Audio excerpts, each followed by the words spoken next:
ASUS have significantly improved their popular ROG Zephyrus G14 gaming laptop this year. I'm going to show you all of the changes and help you decide if it's a gaming laptop worth buying. I've got the highest spec configuration of G14 with AMD's Ryzen 9 6900HS 8-core processor, Radeon RX 6800S graphics, 32 gigs of DDR5 4800 memory, and a 14-inch 120Hz screen. There are also lower spec options for less money. You can find updated prices linked below. The G14 is available with two finishes, the lighter Moonlight White or darker Eclipse Grey that I've got here. The laptop alone is quite portable at 1.7 kilos or almost 3.8 pounds, then 2.4 kilos or 5.4 pounds with the 240 watt power brick and cables included. It's relatively small as a 14-inch device, but the version I've got with the lid lighting is slightly thicker than if you get it without. The 14-inch screen is 16 by 10 this year, so more vertical space and less noticeable screen chin when sitting in front of the laptop. Another change this year is the addition of a MUX Switch, so we can bypass the integrated graphics and get a speed boost in games. And we get the same FreeSync range with either Radeon GPU in use. The screen has excellent color gamut and looks great, though contrast was a little lower than I'd like. The screen gets fairly bright though, above 500 nits at full brightness. Some laptops struggle to hit 500 maxed out, and the G14 was pulling this off at 70% brightness. The ASUS Armoury Crate software, the control panel for the laptop, lets us enable or disable panel overdrive, which affects screen response time. With overdrive off, we're looking at a 7.7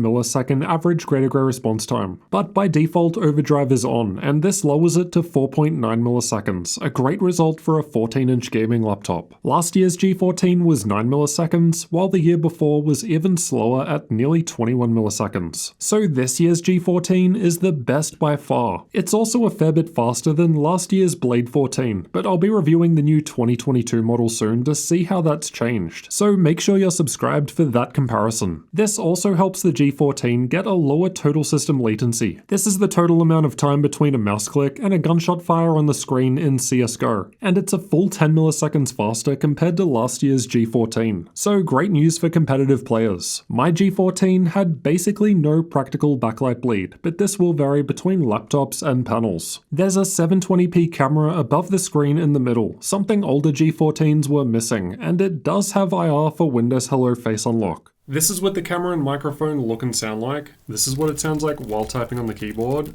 And this is what it sounds like if we max the fan out. So you can still hear me okay over the fan noise. But then this is what it can sound like if we turn on the built-in noise cancellation, which can improve things. The fingerprint scanner has been removed this year because we've instead got the face unlock with the camera. The chiclet keyboard has a single zone of RGB backlighting and 1.7mm of key travel. All keys and secondary functions get lit up, and there are 3 levels of key brightness, which can be adjusted with the F2 and F3 shortcuts. I really liked typing on the keyboard. The keys just felt nice and clicky.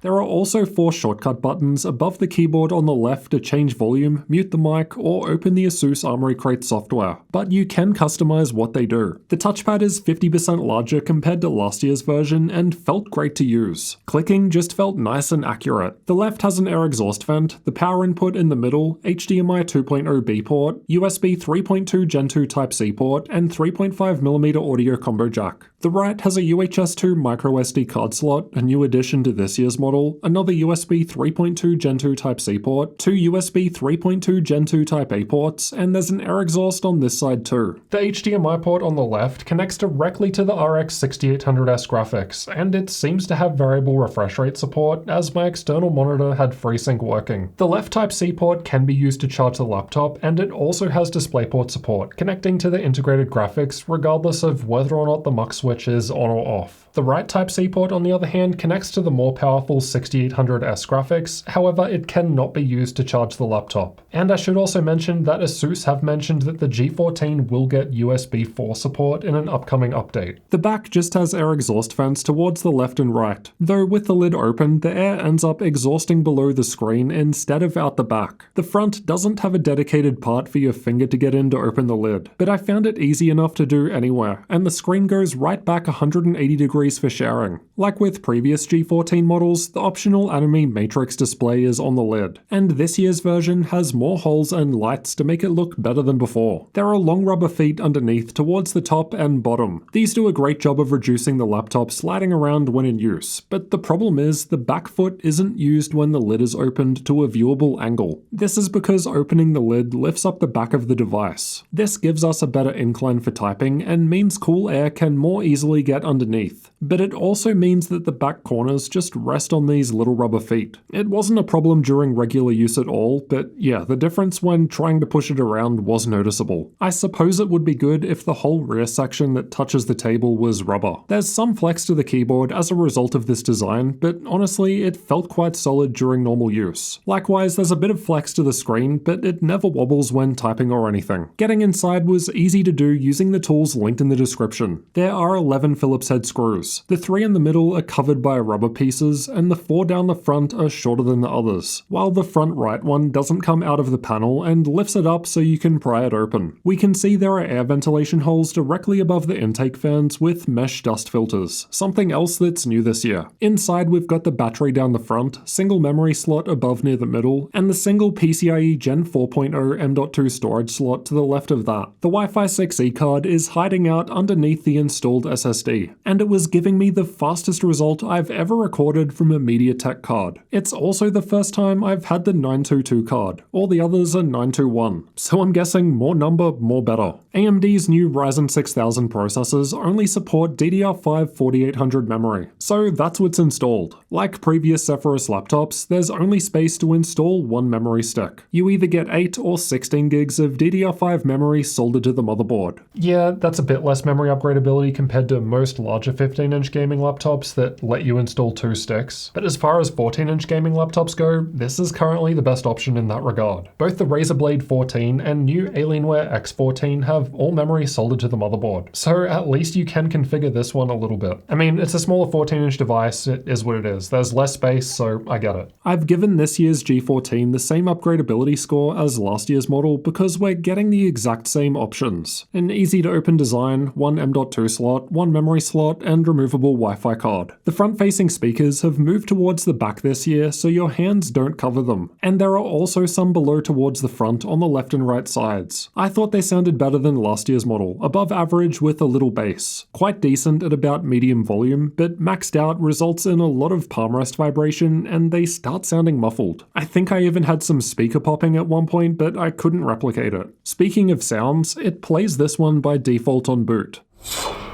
Fortunately, you can disable this through the Armoury Crate software or BIOS. Like pretty much every gaming laptop I've covered this year, the Latencymon results weren't looking ideal. The G14 is powered by a 4-cell 76 Wh battery, and ASUS has some nice options here to help improve battery life. The first is Panel Power Saver, which is on by default. With this enabled, the screen will flash black when you unplug it from wall power, while the screen lowers down to 60Hz and overdrive turns off to conserve power. With Optimus enabled, we've also got the option of setting Eco Mode, which basically disables the discrete GPU for maximum battery life, or Optimized Mode, which only disables it when running on battery power. I measured more than 10 hours of YouTube video playback over Wi-Fi. Interestingly, I got slightly lower runtime with Eco Mode enabled, though only just 21 minutes less. We get far less runtime if we instead run the test with discrete mode and the integrated graphics disabled. I also tested with the game, and like the video playback test, this was lasting a little less with only the iGPU. So although the integrated graphics can definitely run games, as we'll see more later, we're not really seeing corresponding battery life improvements. The G14 was doing very well when compared to other gaming laptops. It lasted for 12% longer compared to last year's G14 with the same sized battery in the video playback test, or 33% longer compared to the 2020 G14, though both of those older models were lasting longer with the game running. Let's check out thermals next. There's a vapor chamber cooler inside which covers pretty much everything, and Thermal Grizzly liquid metal is used on both the CPU and GPU. The ASUS Armoury Crate software lets us change between different performance modes, which from lowest to highest are silent, performance, turbo, and manual manual mode. Manual mode gives us some control over the CPU and GPU fan curves, and also lets us control power limits. The temperatures when doing nothing at idle were fine. The rest of the tests were done with combined CPU plus GPU stress tests to represent a worst case scenario. There's not a whole lot of difference. We get slightly warmer stepping up from silent mode to performance mode, then turbo mode. Manual mode was a fair bit cooler on the GPU, with the fans now manually maxed out, and then the cooling pad I test with, linked below in the description, was able to lower it further. Hardware info was reporting thermal throttling on the processor at 96 degrees Celsius, so the cooling pad seems to remove that. These are the clock speeds for this same test just shown. As with other ASUS laptops, turbo mode was actually doing the best in terms of GPU performance, as per the green bars. Manual mode was a little behind in that regard, but the CPU shown by blue was instead clocking higher in manual mode. The cooling pad gets us an extra 300 MHz or so boost over all 8 cores, as thermal throttling is reduced if not removed in this specific workload. The power levels being reached are a bit all over the place because of smart shift. Lower modes have less power budget, as expected. Manual mode with the higher fans allows the CPU to boost up more by reducing thermal throttling, but this seems to take power away from the GPU. At least in this stress test, it's a trade-off. Games behave differently as they rarely completely max out both the CPU and GPU at the same time. Turbo and manual modes were giving the same result in Shadow of the Tomb Raider for instance, while the lower modes were lower as expected. In a CPU-only workload like Cinebench, the processor was able to hit thermal throttling in both turbo and manual modes. It was running around 70 watts, but up to 80 is possible. The higher modes only offered a 10% higher score compared to performance and silent mode, which limit the processor to 45 watts, meaning that Zen 3 Plus still seems more power efficient at lower levels. Adding more power doesn't help out a whole lot more, at least relative to the extra heat generated. It's holding up well compared to others, especially when you keep in mind that all of the machines ahead of the G14 in multi-core score are larger. The smaller 13-inch Flow Z13 from ASUS wasn't far behind though. Granted, the Intel i9 chip has more cores and threads. The single-core score is the best I've recorded from Ryzen so far, which is expected. This is my first Ryzen 6000 laptop, but Intel's 12th gen still has a good lead there. Ryzen really shines when we unplug from wall power and instead run on the battery. Yeah, those Intel 12th gen devices were still ahead in single-core score, but the G14 was able to maintain the second best multi-core score, which is an impressive result for its smaller size. So not only do we get good battery runtime, performance on battery is improved too. The keyboard was around the usual 30 degrees Celsius or so that I typically see with most laptops at idle. It warms up with the stress tests running, still cool on the wrist rest and WASD area though. Performance mode was quite similar, and we can see the hot air getting dumped onto the bottom of the screen. Turbo mode was similar, and note the left and right sides. These were quite uncomfortable to the touch when under load, but I guess realistically you don't need to touch there. Setting the fans to max speed was able to lower the temperatures a little in the center of the keyboard, but it's a trade-off for louder fans. Let's have a listen.